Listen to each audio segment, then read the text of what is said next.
South central railway గుర్తింపు ఎన్నికల్లో December నెల 4, 5, 6 తేదీల్లో జరిగిన ఎన్నికల్లో south central railway Mazdoor union భారీ మెజార్టీతో ఎంప్లాయీస్ సంఘ్పై గెలుపొందడం జరిగింది. ఎన్నికల్లో గత 3 నెలల నుండి జోనల్ నాయకత్వం, డివిజనల్ నాయకత్వం మరియు గట్కేసర్ బ్రాంచ్ నాయకత్వం అందరి సమిష్టి సహకారంతో భారీ మెజార్టీతో ఈ భారీ విజయానికి సంబరాలు. గట్కేసర్ బ్రాంచ్ నాయకత్వం అందరి సమిష్టి సహకారంతో భారీ మెజార్టీతో గెలిపించడం జరిగింది. పవర్ సిపిడబ్ల్యూ ఆఫీసులో నుండి ర్యాలీ నిర్వహించి అంబేద్కర్ విగ్రహానికి పూలమాల వేసి స్వీట్స్ పంచుకున్నారు. ఈ కార్యక్రమంలో branch secretary Bollepalli Srinivas, assistant secretary Annapurna, treasury A Praveen Kumar, assistant secretary B Harikrishna, youth convener A Sanvesh Kumar, assistant secretary M Srikanth, V Ashok, M Sunny Kumar, M Srinivas, Jnaneshwari, Sanjith, Madhavi, Imran, Joki Babu, Sudhakar తదితరులు పాల్గొన్నారు.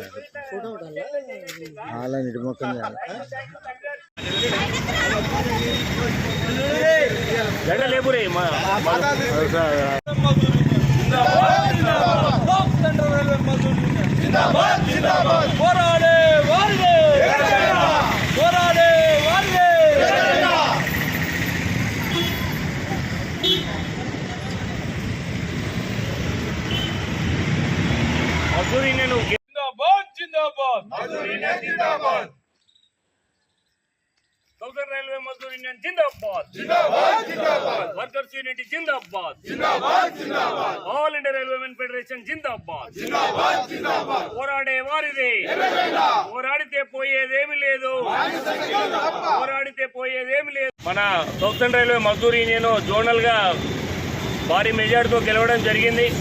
మరియు సికింద్రాబాద్ డివిజన్ లో అత్యంత భారీ మెజార్టీ మన కార్మికులందరూ ఇంజనీరింగ్ కార్మికులు మన ప్రియతమ నాయకులు చెప్పారు. నిన్న ఇంజనీరింగ్ కార్మికులు చాలా మంది మన యూనియన్ కు చాలా మంది 90% ఓట్లు వేసి గెలిపించారని, వారికి వాళ్లకు అండగా ఉంటానని మరియు 8 గంటల పని విధానానికి కృషి చేస్తానని, వాళ్ళ కార్మికుల 2 పెట్రోల్ మెన్లను ఏర్పాటు కృషి చేస్తామని మన ప్రియతమ నాయకులు general secretary comrade CS Shankar Rao గారు వాళ్ళకి హామీ ఇవ్వడం జరిగింది నిన్న.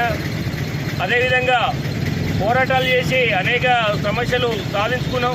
ఇంకా ఉన్నాయి మన సమస్యలు, వాటిని పరిష్కరించాలని భవిష్యత్తులో జరిగేటువంటి పోరాటాలకు ఇదే విధంగా ఏ విధంగానైతే మీరు కృతనిశ్చయంతో ఓటేసి అత్యధిక మెజార్టీతో గెలిపించారో రానున్న కాలంలో ప్రభుత్వ విధానాలు, కార్మిక వ్యతిరేక విధానాలకు అవలంబిస్తే దానికి వ్యతిరేకంగా పోరాటం చేసి మన హక్కులు సాధించుకోవాలి. మనకు సాధించుకున్న హక్కులను ఇట్లా కాలరాస్తే ఊరుకునేది లేదు. ఈ ప్రభుత్వాన్ని గద్దెదిస్తామని గద్దెదించేదాకా ఊరుకునేది లేదు. ఎందుకంటే కార్మికులకు మనకి ఇచ్చేటువంటి బోనస్ కానీ కనీస వేతనం మనకు సరిపోవట్లేదు. దాన్ని సాధించుకునేందుకు ఇట్లా కృషి చేయాలి. ఈ ఎన్నికల్లో అత్యధిక ఓట్ల మెజార్టీ ఇచ్చి గెలిపించినందుకు కృతజ్ఞతలు తెలియజేస్తూ కార్మిక వర్గానికి పేరు పేరున మన గట్కేసర్ బ్రాంచ్ తరఫున విప్లవాభివందనాలు తెలియజేస్తూ ముగిస్తున్నాం.